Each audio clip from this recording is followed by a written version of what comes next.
malah nggak ada khawatiran sih, masih kalau bisa selang-seling main protagonis, main antagonis, yang penting buat dikualitas lah. Simpel ya, simpel ya. Nggak sih, nggak happy aja. Kalau koreografi latihan untuk yang apa di adegan-adegan terakhir itu seperti apa sih antara Feby, Mas Oka dan juga Sarah? Dina. Cila. Asyira Zamita dipanggilnya Cila. Iya, lo tau banget.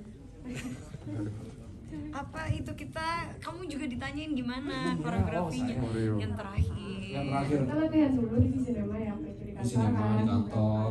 Kalau saya sih belum pernah ada adegan fighting sama perempuan tuh nggak pernah ada dari sepanjang karir, dan di sini melawan 2 perempuan. Unik banget lagi. Iya. Satu anak kecil, satu istrinya. Wah. Pas tahu Feby yang akan melakukan stand double, yang dipikirkan cuma wah yang harus jadi stand double jadi nggak punya kerjaan. Enggak sih, senang banget dan merasa tertantang, nggak ngerasa mereka perempuan yang harus dikasihanin, karena mereka memang aktor dan udah siap dengan segala konsekuensinya. Mungkin buat teman-teman yang udah ngeliat tadi ada adegan Cila kena kendi itu memang berapa kali take ya? Beberapa lah. 2 dan itu emang beneran kendi yang dibuat dari kayak gula Bukan asli. Gula asli. Bukan kendi asli. Kalau udah pas udah kelar bisa kita nubuat gitu. Oh.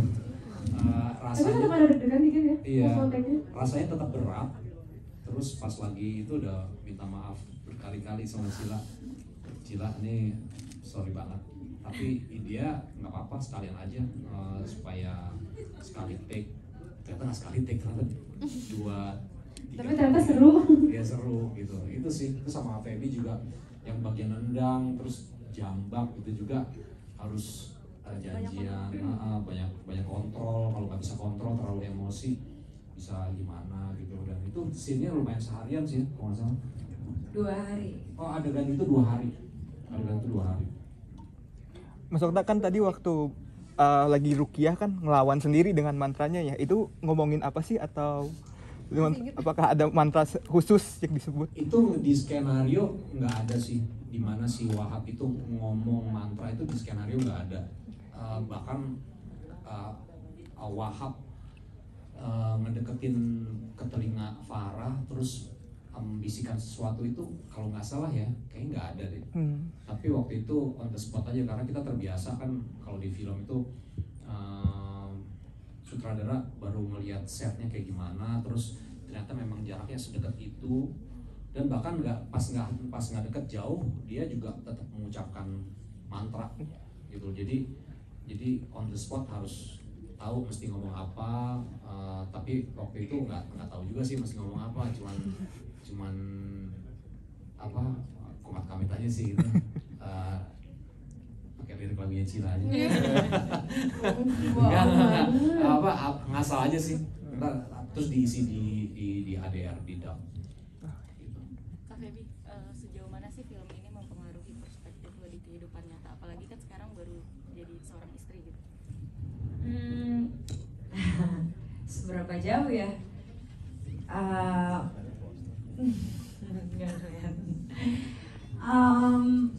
Mungkin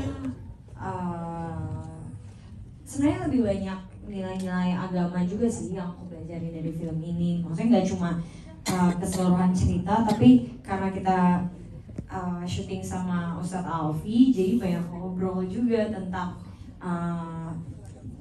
pernikahan dari perspektif agama seperti apa. Kayak ya emang benar istri tidak boleh kufur kepada suami, harus patuh, tapi sejauh mana nih, maksudnya suami seperti apa yang deserve untuk dipatuhi, apakah yang musyrik, munkar, dan penuh maksiat, apakah kita cuma bisa diem aja, atau kita bisa melawan dan bilang enggak gitu. Terus seberapa jauh juga orang tua bisa ikut campur. Jadi sebenarnya nggak cuma dari keseluruhan cerita, tapi di luar itu karena kita banyak ngobrol tentang perspektif agama tentang pernikahan itu, jadi ya banyak tahu sih, banyak belajar juga.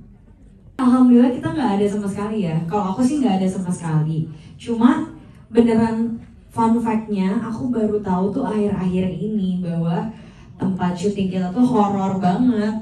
Tapi iya, lokasi pesantren tuh horor banget. Iya, katanya udah lebih dari 100 tahun gak dipakai. Terus abis itu katanya kita juga sempat syuting di tempat ruang mayat yang lagi kampanye itu Kak.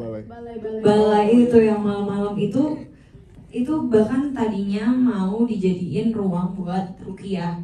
Cuma Astrada kita punya sense bahwa nanti kasihan Feby kalau Feby kenapa-napa.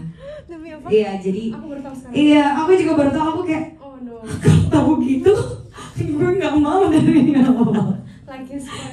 Karena beneran kita sempat syuting di ruang mayat, tapi karena narasi emang semua kru udah bilang jangan sampai pemain-pemainnya tahu ya, biar nggak mengganggu syuting, nggak mengganggu konsentrasi juga. Akhirnya kita nggak tahu sama sekali, jadinya ya udah syutingnya nggak ada yang ngerasa ya kita ketawa-tawa aja, maksudnya nggak yang gimana-gimana. Tapi memang kawasannya memang serem, gelap, agak kelihatan angker, dan maksudnya emang udah lama nggak dipakai. Cuma karena narasi yang dibangun itu ya udah emang sekedar dulu asrama tapi udah lama nggak dipakai, jadi nggak ada yang kayak menakut-nakutin ini dulu rumah sakit atau kamar mayat gitu. Jadi nggak ada yang kayak gitu, nggak ketakutan sama sekali, alhamdulillah. Cuma ada sih satu itu technical issue. Aku sampai sekarang masih percaya itu technical issue. Cuma besok paginya tiba-tiba Ustadz Alfi harus keliling-keliling dan mendoakan tempat tersebut, yang aku juga baru tahu sekarang. Karena kita pagi-paginya kayak iya nggak datang-datang nih, gensetnya nggak datang-datang. Cuma aku percaya bahwa kayak ya udah technical issue. Maksudnya di semua film technical issue tuh sangat lumrah sekali. Tapi aku baru tahu ternyata pagi-paginya Ustadz Alfi datang keliling untuk mendoakan. Gimana Tat? Ya, jadi pas adegan ruqyah itu genset kita nggak tahu kenapa ada trouble. Kemudian kita menunggu sampai jam 9 malam, jam 11 bahkan tidak ada. Akhirnya dibubarkan, terus ngobrol sama anak-anak, sama tim produksi, tapi tidak dengan mereka. Iya, aku nggak tahu loh. Mereka kita suruh pulang. Kita makan malam. Iya, kalian pulang. Tahu di restoran itu. Kalian pulang tuh kan? Enggak, kita makan restoran. Kan yang malam tuh, sebelum itu ngobrol dulu. Iya. Ngobrol dulu, dia bilang bahwa besok abis sholat subuh tolong jemput saya di hotel. Tapi kan kalau yang nginep diam, jemput setelah sholat subuh di hotel. Kita ke lokasi. Mbak Aridla langsung, oke, ayo siapa aja? Ini, ayo.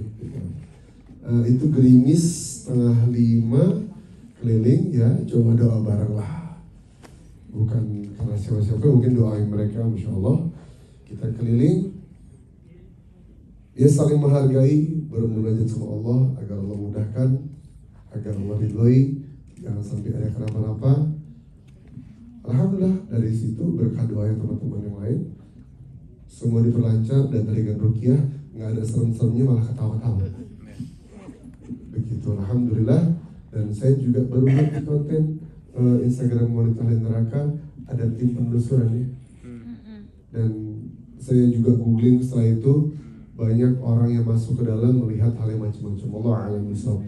Akan tapi kalau digaris bawahi, mereka tidak perlu ditakuti, mereka hanya butuh dihargai. Terima kasih banyak teman-teman semuanya hari ini hadir. Habis ini kita ada red carpet